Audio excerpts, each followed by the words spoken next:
Dearly beloved, we're gathered here at Shovelin Park to celebrate the life of Paul Dewey and the many contributions that he's made to Central Oregon these past 30 years.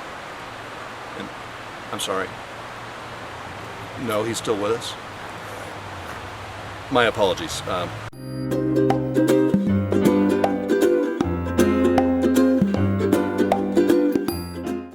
Well, Paul Dewey has been making Central Oregon a better place to live for almost 30 years. I've seen him protect forests, I've seen him save grasslands, I've seen him protect rivers and lakes and mountains. Paul is a brilliant guy.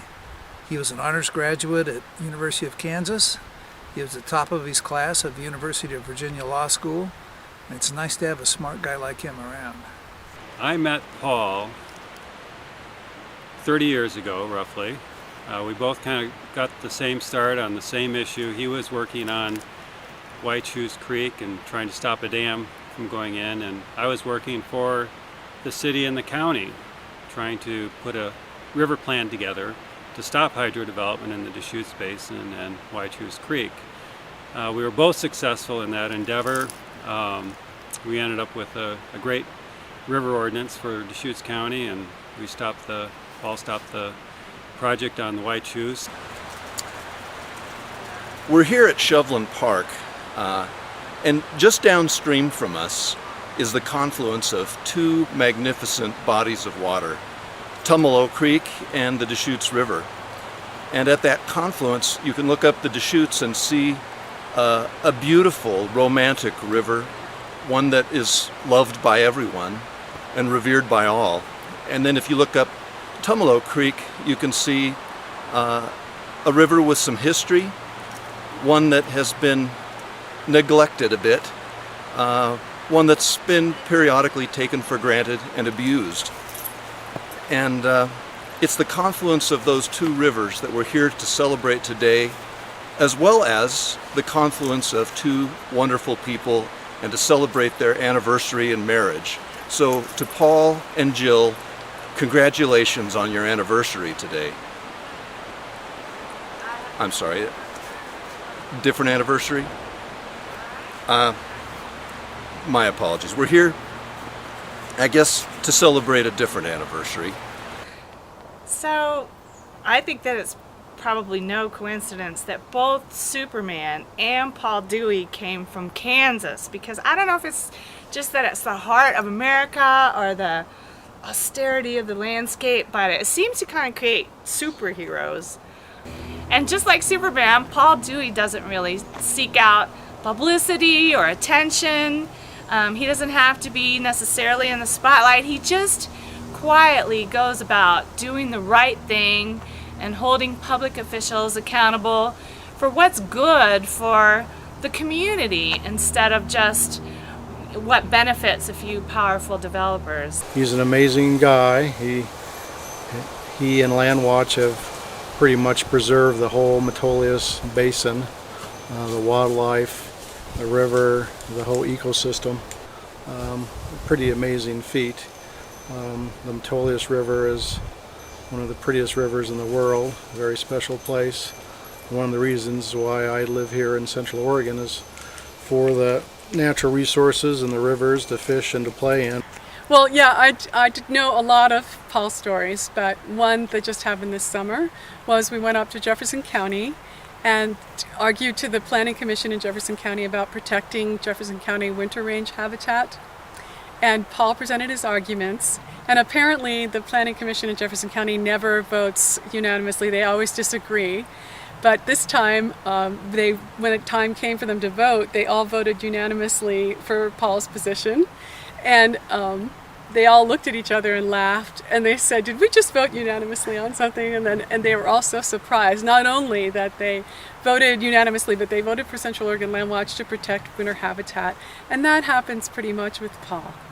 I think over 30 years, we're going to win some and we're going to lose some, but everybody in Central Oregon owes Paul a debt of gratitude because he's got the dedication and the insight, and he has these people skills And then he's got a dogged determination to protect all of the farms and the forests and the streams that make up the landscapes that we all love so much.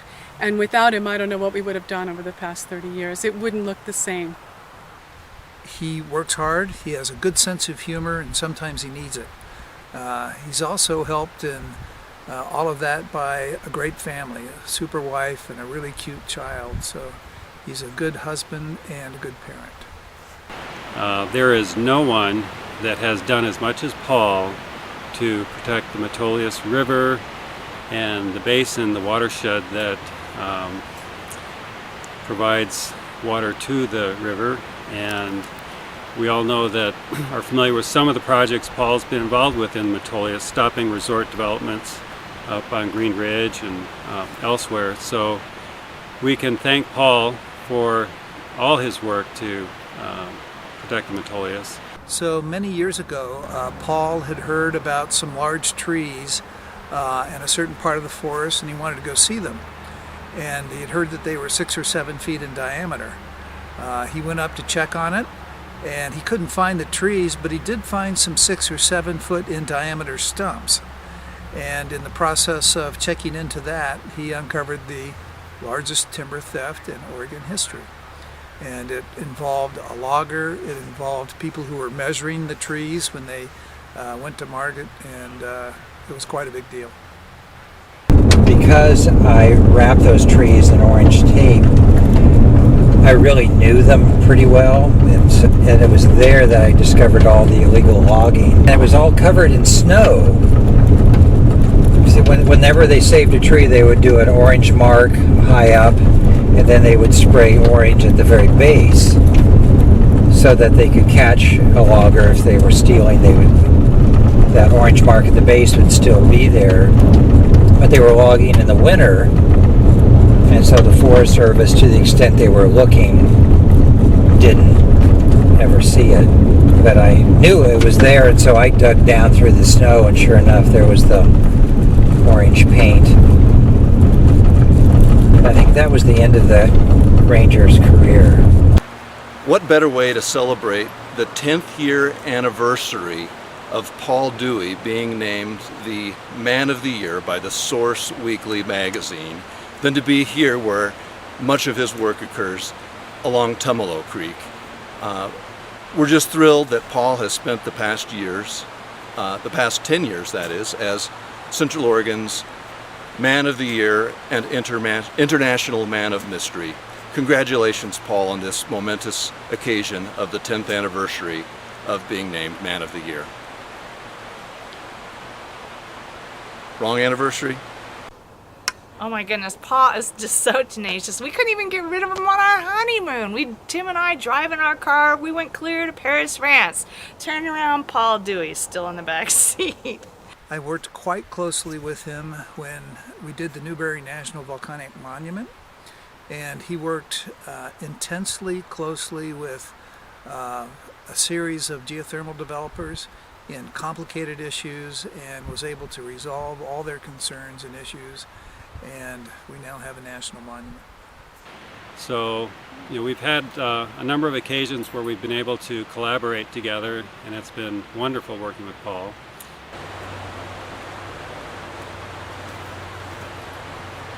It's fitting that we're standing here beneath these ancient ponderosa pine trees to celebrate the 60 years that Paul has been here on Earth, and to wish him a happy birthday. And thank you so much, Paul, for all the work you've done for Landwatch and for Central Oregon, and happy birthday. I'm sorry. An anniversary? Okay, anniversary. He's my hero, and I feel very lucky to have him as my mentor. We tend to approach problems in the same way, and I just feel very grateful that I aspire to be like him. I think he's a great director, and I think we're all really lucky to have him. He could have chose a different profession or gone into the private sector and made a lot of money and been retired right now in a big house in the country. Instead, he's working extremely hard every day and every night trying to protect Central Oregon. And I appreciate that he does that, and I wish we had more Paul Deweys of the world. Ah, yes. On the 30th anniversary of Landwatch, it's fitting to reflect on the work that this great organization, and specifically that Paul Dewey, has had on Central Oregon. Paul has made a true difference, and his leadership has inspired others to make a difference here in Central Oregon. The danger of that proposed resort up on Green Ridge is that the effects wouldn't have been immediate. It may have taken 15, 20, 25 years, but he said that there would have been an ever-expanding cone of depression, that as the water is consumed, the effect would grow out and out and out. And then all of a sudden there would be these effects. And where did this come from? What did this? And nothing could be done about it at that point. So. Paul, thank you for everything you've done over the last 30 years, and hope you can continue in the future. Thank you, Paul.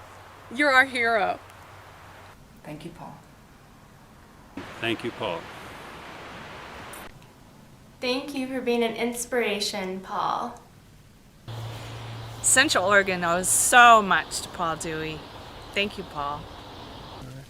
Thank you, Paul, for everything you do. Thank you, Paul.